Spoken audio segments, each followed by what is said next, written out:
Devil went down to Georgia. He was looking for a soul to steal. He's way behind. He was about to make a deal. Round the mountain, run, boy, run. I have Devil's no in the house of the idea rising sun. what the heck happened on Chickens that. in the bread pan, picking that dough. Dave's on the microphone.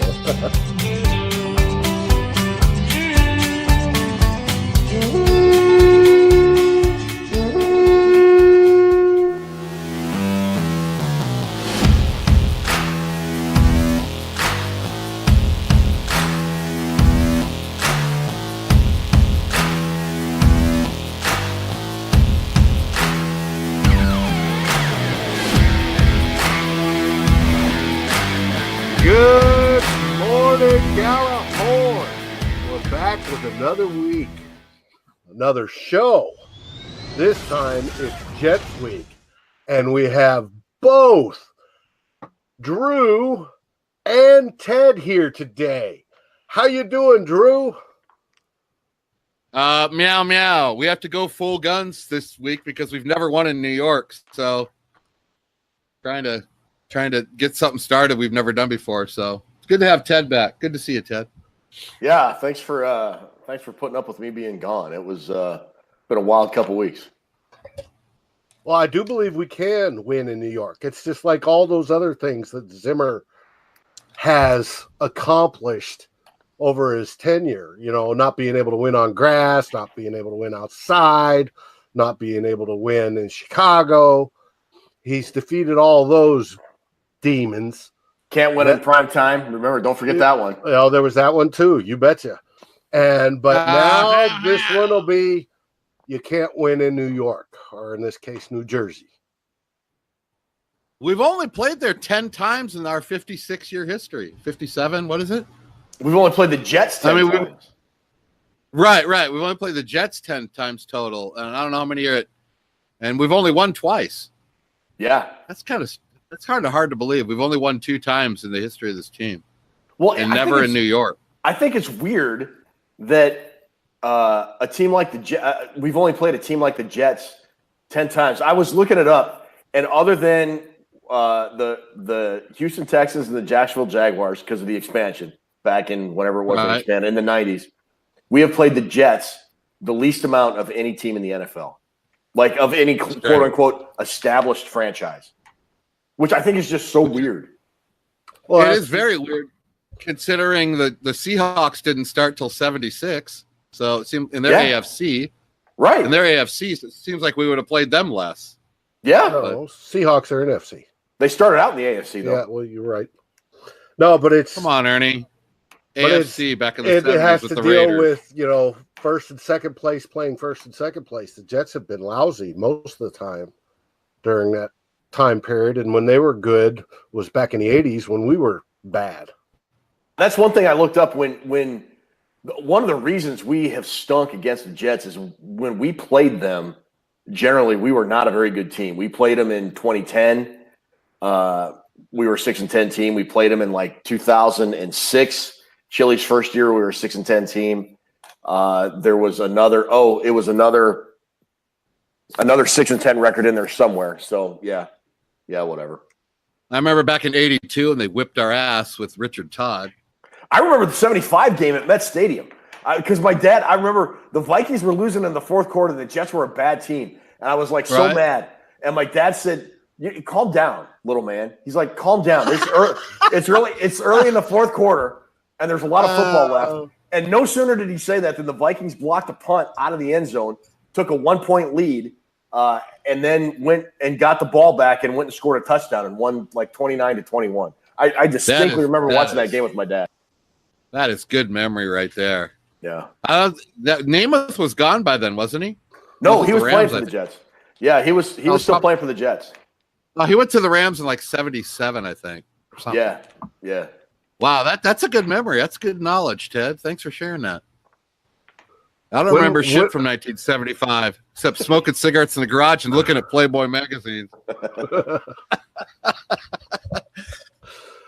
When was the last time we beat the Jets? 2014. That was the Jarius Wright 90-yard screen pass or whatever it was in overtime. when the Vikings were playing at when they were playing outside at TCF Bank, Zimmer's first year, 2014.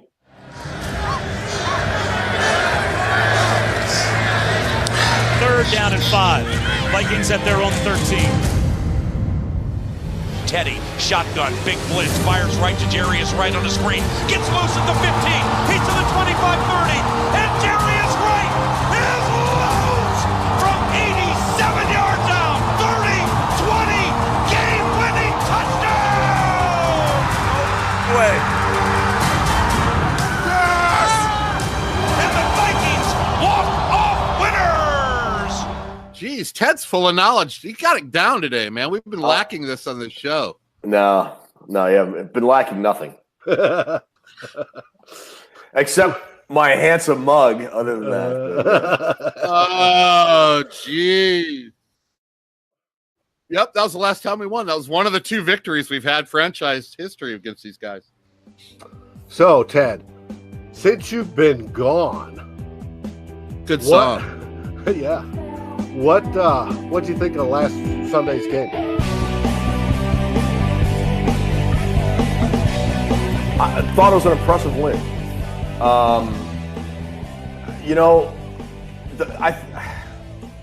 I thought the score was closer than the game played out. I mean, 27-17, 10 points, but the Vikings really took a commanding lead, and then they kind of do what Zimmer teams do, which is eat the clock and let the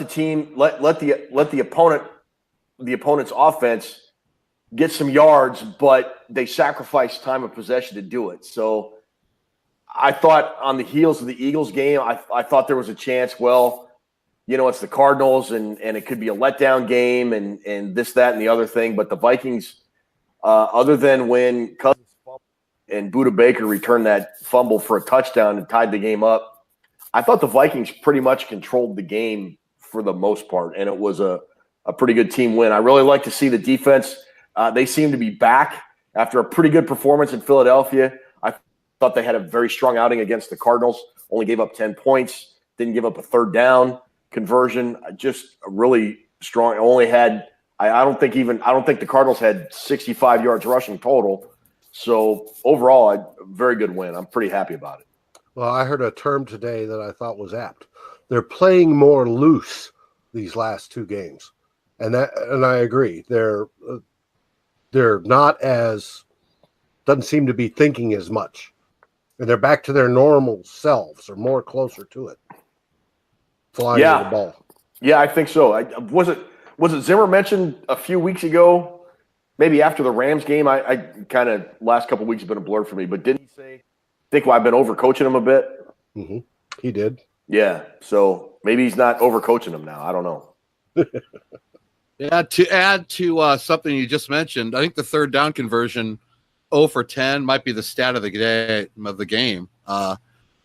Did you know? Guess which team is number 1 defensively on third down? I believe the Minnesota Vikings are. That is correct. 25% of the time, there's only teams converting. There's been 64 third downs, and teams have only converted 16 of them. That's an incredible statistic. So far this season? Yes. 64 third downs, and they've converted 16. So our defense is number 1 on third down conversions. Last year it was like 32% or 35% or something like that last year, wasn't it? So it's even better this year? Yes. Currently, right now, it's at 25%. Wow. Which is pretty good considering we're 18th overall in overall defense, and I can't believe that number's that. I can't believe we're at 18th, but we are. Well, they were in the 30s, so coming up, getting better. We're still 18th in scoring defense, still giving up 25 points a game, so that's not good. Wow. Yeah, big stretch from last year. But third down conversion wise, there's no better team in the league than us, and that's what we're here to do. We're here to pump us up. We don't care about anybody else. We want to. Well, you got to remember, last year, the first 4 games were pretty crappy too. It took a while. Which Geraldo Mastini. What? Who? What? Yeah. Geraldo Mastini? Yeah, Geraldo Rivera? No. Geraldo Mastini from the group posted a great article yesterday about how the increased ACLs injuries, and there's been a boatload so far this season, not just Mike Hughes, unfortunately. Maybe they're looking at the stats and they're looking at past, they're looking at the NBA and they're looking at the NFL. They noticed in the NBA and in the NFL after the short seasons, the strike seasons, that players came back and they had higher Achilles injuries rates, but also higher knee rates. And they're thinking that it's possibly linked. This is the writer that wrote it, thinks it's possibly linked to the players' negotiation of the players' agreement. CBA? The CBA, that there are so few padded practices that there is a difference between muscular health, cardio health, and football shape. And that though the players are in great muscular and cardio shape, they're not quite in football shape like they were before this current CBA, when they had the longer padded practices in training camp, etc. And that may be increasing the rate of injury. It was his theory. And I thought it was an interesting theory. I don't know. Yeah. I remember the first time I got to cover training camp was in 2006 for an old website that no longer exists. Dave, you remember it, but yes. It was Chili. We are old, that's why. Yeah, it was Chili's first year, and I remember them doing padded practice, 2-hour padded practices in the morning and in the afternoon. I think you have to balance that out with all the CTE issues that are starting to pop up and the long-term health of the players after they retire. I don't know that the ACL injuries are that dramatically higher. They're up like to what they were. 64%. Okay, that I think you could also attribute that to guys being twice as big, twice as strong, and twice as fast as they were 10 or 15 years ago, too. I mean, human body is just not meant to withstand 300-pound or 350-pound dudes hitting them 9 or 10 or 15 times a game. Well, whatever it is, it seems to be happening to our fucking rookies all the time. I'm fucking sick of it. On the 27-yard line, no less. Right? Same spot. Is that weird or what? I'd go out there and look. Is there a seam there? Is there, something wrong with this? I'd get out there with a level. Dave Stefano, fucking forensic files. Yeah. Have that ground crew guy out there with a fucking CSI U.S. Bank Stadium.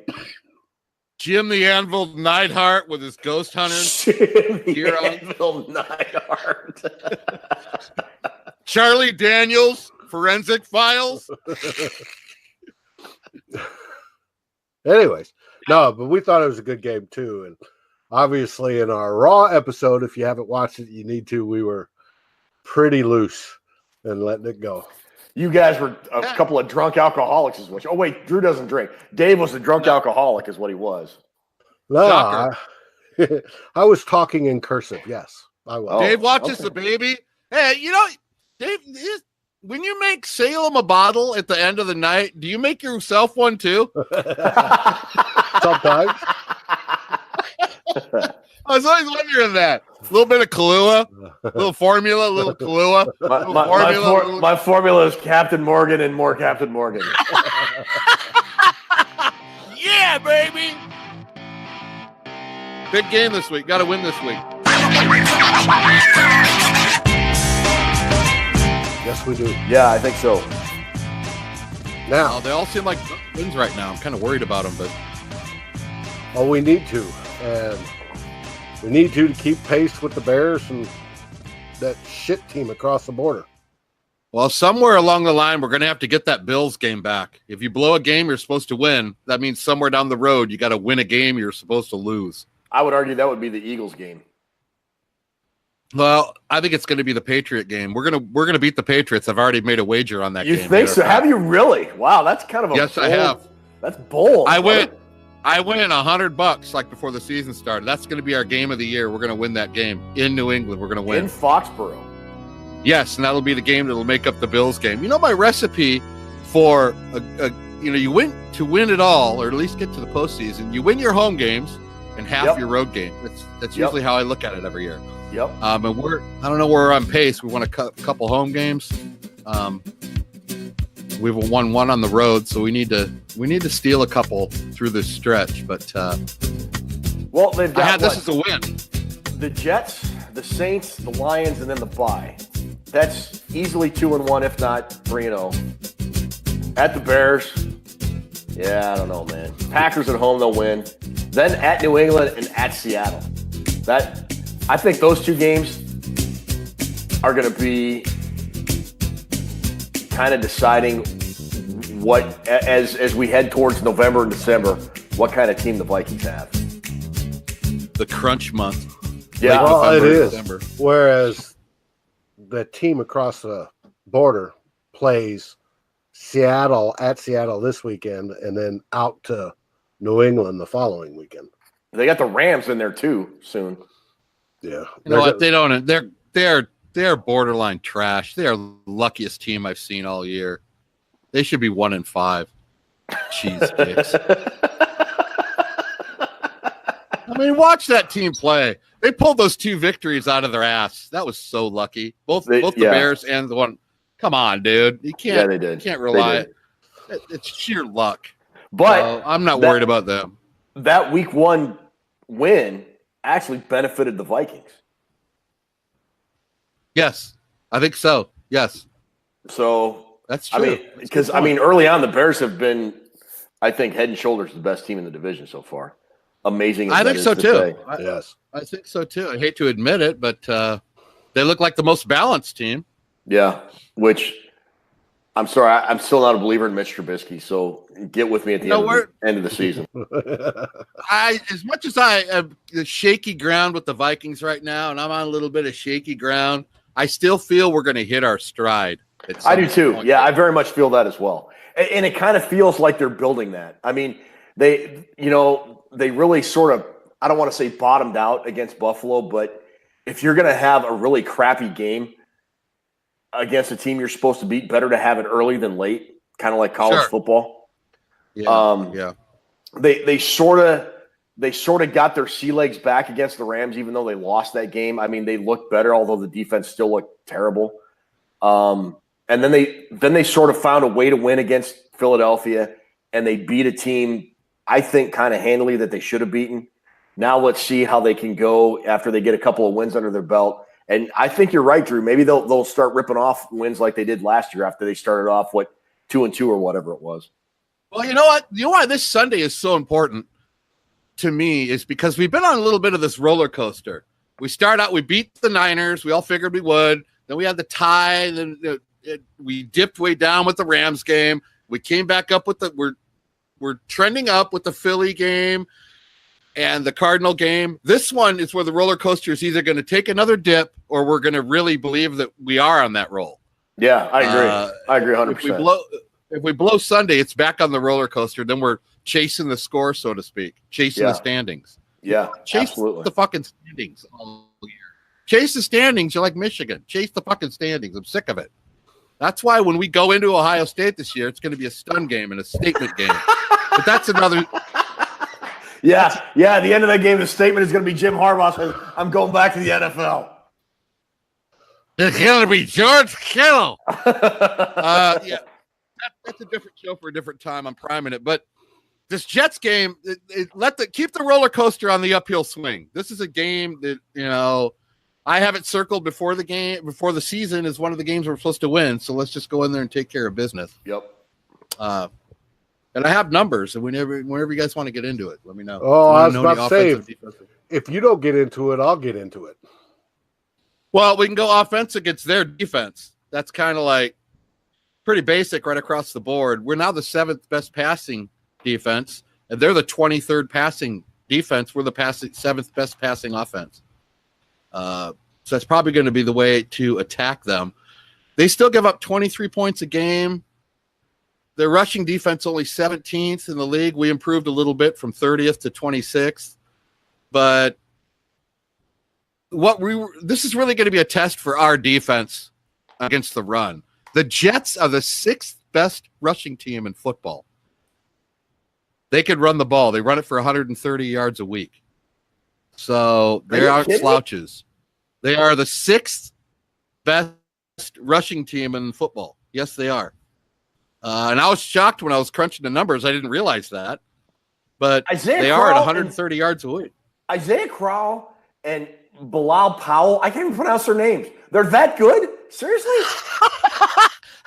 What the hell is a Bilal Powell anyway? Good For man. Christ's sake! Isaiah Crowell sucked when he was with Cleveland. Isaiah Crowell? Are you fucking kidding me? Yeah, they're Crowley. I don't know if they're running wide receiver sweeps and to stack up their yardage totals, but they are 6th. There's only 5 teams that run the ball better, according to my paperwork here. And but we're 10th in rushing defense, so it's kind of balanced out right there. We still give up less than 100 yards a game rushing. So here's what I think is going to happen. But wait, let me throw this in before you say this. Go ahead. This is the 3rd rookie quarterback we're going to be facing, and he's probably, to me, the best out of all 3. I had him as my number 1 quarterback on the Drew Big Board coming into the draft this year. So I just wanted to throw that out there. I think Darnold's the most talented of all 3, so this will probably be the biggest test rookie-wise. Go ahead. I kind of thought Josh Rosen was, but that's semantics. Everybody has solid opinions on quarterbacks. Sure. Here's the thing. The Jets have relied, obviously, on running the ball with a rookie quarterback, and that's probably a good strategy. So if the Vikings can shut that down, which they've been pretty good at doing, I mean, they throttled David Johnson. They throttled Jay Ajayi.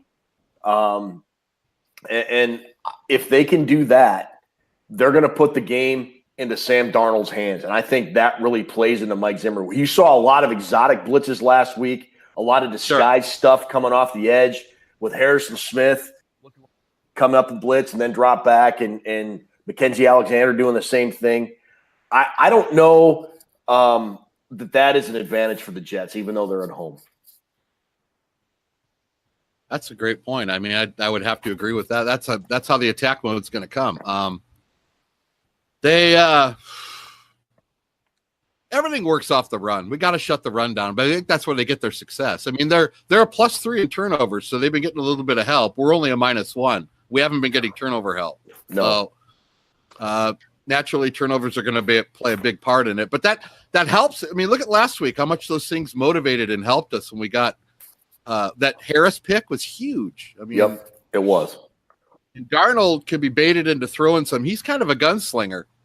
As you see in opening night, his very first pass in the NFL was a pick 6. Very first one he ever threw. First pass he ever threw. But he's also got that attitude. He doesn't let shit get him down because he bounced back in that game and threw a bunch of touchdowns. So, and they throttled Detroit that game too. Yes. I mean, the Jets aren't the Jets that I mean, they have a pretty stout defense. I mean, what's their defensive ranking? I mean, 23rd overall, but they don't seem like they play like that. So we should be able to move the ball. 23rd overall they give up 381 yards a game. So we're going to be around 400. We're around 400 right now, Ted. Yeah. We're at 391 a game. We're 8th overall in the NFL in offense. 8th.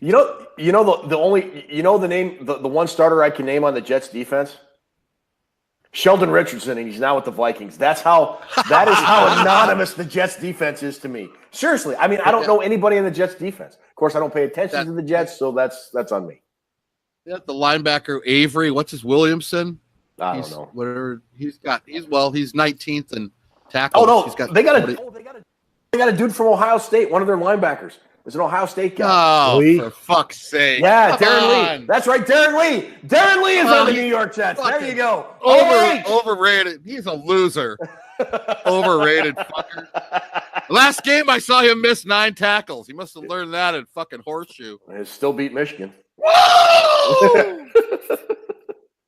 No, you know what? I kind of wanted Darren Lee coming out of college. I wanted Vikings to take him because he would have fit the scheme perfectly. But me too. Yeah. Well, I can't name anybody over there anyway. And they got is Revis still on that team? I don't even fucking know anymore. No, he retired to Revis Island with his bad foot and a pile of money. Well, you know they. I don't think they have David Harris anymore either, who was their star linebacker for many years. Oh, where did he go to school? That's right. He went to Nebraska. No, come on, man. Linebacker, you? Notre Dame. This shit goes. No, come on. Their two linebackers are pretty good. You have Lee with a 74 grade and Williamson. What's the other guy's name? Avery Williamson with a 73.8. He's got 44 tackles, and I think our highest guy is Kendricks with 39. So they're pretty even with the. I study for this show. I don't just sit around and drink fucking beer. I do my homework, man. All I do is sit around and drink beer and make stupid jokes, and I'm sorry. That's what I do. That's why you're Eddie Van Halen. You're Eddie Van Halen. So that's all you got. I'm more like Michael Anthony. Didn't he die of cirrhosis of the liver or something? Which no, but his career did. Last time I seen him, he was playing at some fucking fair in Des Moines, Iowa. Are you serious? Shit. Oh wow! Gut hanging out like Dave Casper on vodka. He looked terrible. I saw Dave Casper. I saw him in a football camp, and he's standing there in a Hawaiian shirt, all unbuttoned at the bottom, with his fucking gut hanging out, and he smelled like whiskey. And I'm going, wow. Dave, you gonna show the kids how to run some routes? Yeah. You guys remember me? Oh, he was loaded. Oh wow, that's funny. No, I'm looking forward to this weekend. This is going to be a good test for our boys. Now, they do have some key injuries. Who? Pryor, wide receiver, questionable. Oh, that's right. Terrell Pryor's with the Jets. He went undefeated against Michigan. Come on, Stefano. You're feeding into the bullshit. Stefano, stop. That's right. Anderson is questionable. I know two guys on the Jets. Anderson's questionable with a hammy. And sold me some memorabilia and gave him a tattoo. Inwuna is out with an ankle. Who? Inwuna. That sounds like a fucking guy from Star Wars. Could be. What the hell's an Inwuna? Inwuna? That's his name? Enunwa. Sounds like you just got shot. Inwuna. But there's three wide receivers, one out, two questionable. You have both their corners, Johnson and Skrine, are questionable. Skrine. And then center Long with a knee questionable, and safety May is out. Here's the thing. The Vikings, I think the Vikings offense got into a rhythm last week. They finally found their run game. And you can argue, they should have been able to run against Arizona, and they should have, but they did. And they ran even better than you probably would expect. I was thinking maybe 115, 120 yards. I think they got over 200 yards when you add in Murray and Mike Boone's run and Cousins' little dead arm dance, 8-yard TD run and all that. If you want to take scrambles into consideration, it was 199 yards. Okay, there we go. Come on, Ted, get it right. And 200. You add that in with Cousins being able to pass to Adam Thielen and Stephon Diggs. I really think the Vikings offense has an opportunity to make a huge statement on Sunday, as in like 34, 35 points, and really put the Jets in a bind early. I would love that. I mean, Cousins and that receiving core getting comfortable, man, that is scary good. It really is. That could be a special group that sets records. They play their shit right. Mm-hmm. Hey, do we got Cook coming back? What is going on with Dalvin Cook? For fuck's sake. Full participant in practice today. I think he comes back this week. Come on, Ted. Tell me he's not Michael Bennett. Please tell me. Tell me. No. When I watched him at Florida State, that son of a bitch would run 50 times a game and then start drinking beer when he was done. He'll be fine. He'll be fine, man. He'll be fine. Got a lot of football left to play. Good. I don't want this nagging injury to start bringing him down because he's way too valuable. He's way too talented. He has way too much potential. Yeah, I agree. But at least the Vikings have a guy like Latavius Murray that can pick up the slack if Cook can't go. Latavius Murray could start anywhere. I think he could start on a lot of teams. Yeah, absolutely. I think that's a good point. That's a good point. So it's like we have 2 starting running backs. Yeah. I'm not sure why Boone doesn't get more touches. Every time he touches it, he does well. Put him between the tackles, man. That guy is a beast between the tackles. He runs angry, don't he? He does. I love it. Yeah, it'd be nice to have Cook back to this week because we're going to need some rushing. We're going to need some chunk yardage, and that's what his specialty is. Yeah. Yep. The old chunk yardage. Well, I want to see Danielle Hunter get at least one more sack and continue his streak. Me too. What is his streak right now? 5 games or something? Sack in every game? 6? Yeah, he's had a sack in every game. 6 games. Has he really? Yep. Yeah. That is fantastic. Good for him. I saw a tweet today from somebody. Danielle Hunter has more tackles for losses, and more sacks than another big-time defensive player in the NFC North. Reggie White. Khalil Mack. Wow. Does he really? He does, yeah. I think Mack has a strip sack in every game, which Mack, he sucks. He's a hacker. John Gruden got rid of him. Yeah, Raiders need a pass rush, so they got rid of Khalil Mack. We don't want that guy bringing our team down. Get him out of here. We don't want Khalil Mack around here. What a joke. No, that's a good stat. That's good knowledge right there. Hunter has turned into – even Weatherly, we got a damn good D-line. And we start showing it. They start showing up with we're going to be good. Yeah. Like I said, we're trending. We got to make – this will be a good test. Very much trending up. This game reminds me of going into Washington last year. Yeah, it was like, God, the Vikings kind of struggle with the Redskins, and they generally don't play well outside on grass. And they went in and they had a huge game and they won. And it was kind of a thing that sort of shifted my outlook on the team. I was still kind of, are they for real or are they not? And that Redskins game made me kind of a believer. I think this Jets game is very similar to that Redskins game last year. I can't think of a better comparison to that, Mr. Glover. I think you're dead on with that. Except for the fact I was at that Redskin game. That's true. You were. Mm-hmm. Were you drunk? I had a few. Did you pick up any honeys while you were there? No? It was quite all right. Saw a lot of politicians. Those aren't honeys. I know. But what was great was the skull chant, because we got the skull chant going.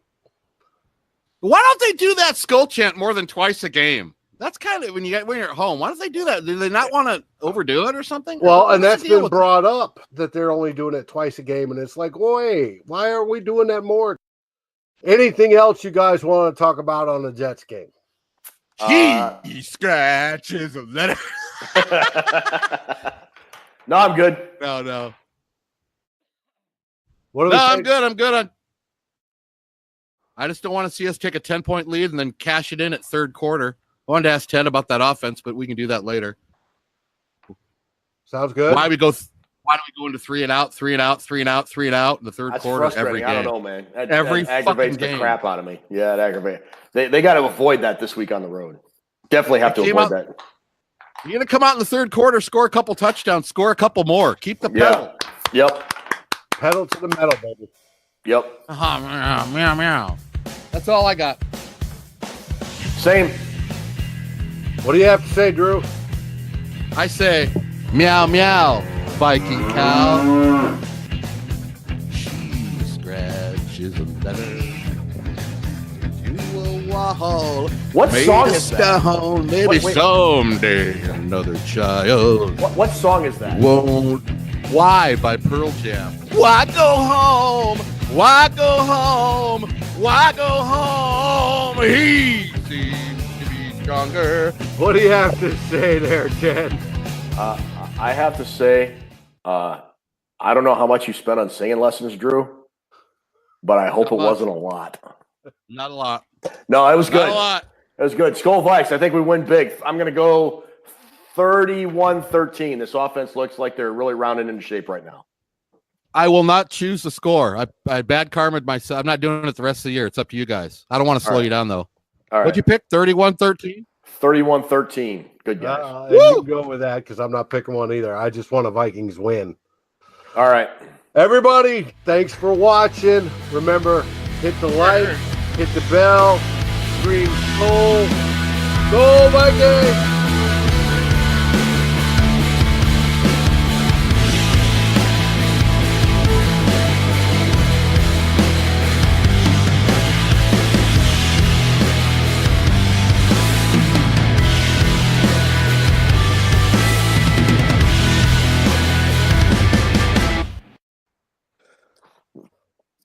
Like that? I could sing some maybe better for you. That was good. She scratches a letter. Flashback. All right. To a wall made of stone. Maybe someday another child won't feel as alone as she does. It's been 2 years and counting. Wow. All right, shut up, Drew. Okay.